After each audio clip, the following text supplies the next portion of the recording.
அதுவும் ஓராண்டில் அதை கட்டி முடிக்கப்பட்டு மாபெரும் சாதனை இந்த துறை செய்திருக்கிறது என்பதை எல்லோரும் அறிவார். இதுவரை 16 லட்சம் பொதுமக்களும் மாணவர்களும் இந்த நூலகத்தில் பயனடைந்திருக்கிறார்கள். அதைத் தொடர்ந்து அண்மையில் கோவையில் நடைபெற்ற அரசு நிகழ்ச்சியில் நான் கலந்து கொண்டு உரையாற்றுகிற போது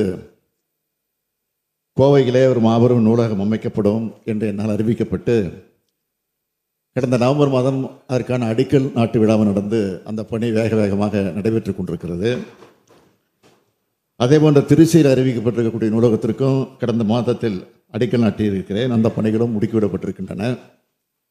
எப்படி கோவையிலே தந்தை பெரியார், சென்னையிலே பேரறிஞர் அண்ணா, மதுரையிலே முத்தமிழர் கலைஞர் ஆகியோர் பெயரில் தாங்கி நூலகங்கள் நிறுவப்பட்டிருக்கிறதோ அதைத் தொடர்ந்து திருச்சியில் அமைய இருக்கக்கூடிய நூலகத்திற்கு பெருந்தலைவர் காமராஜருடைய பெயரை சூட்டுவது பொருத்தமாக இருக்கும் என்று நான் கருதுகிறேன்.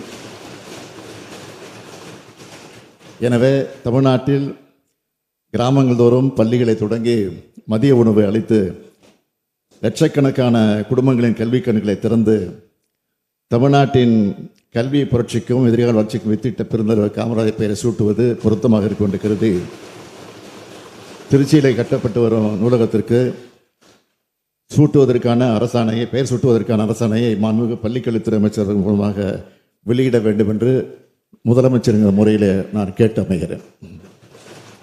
மாண்புமிகு உறுப்பினர் அன்பழகன். மாண்புமிகு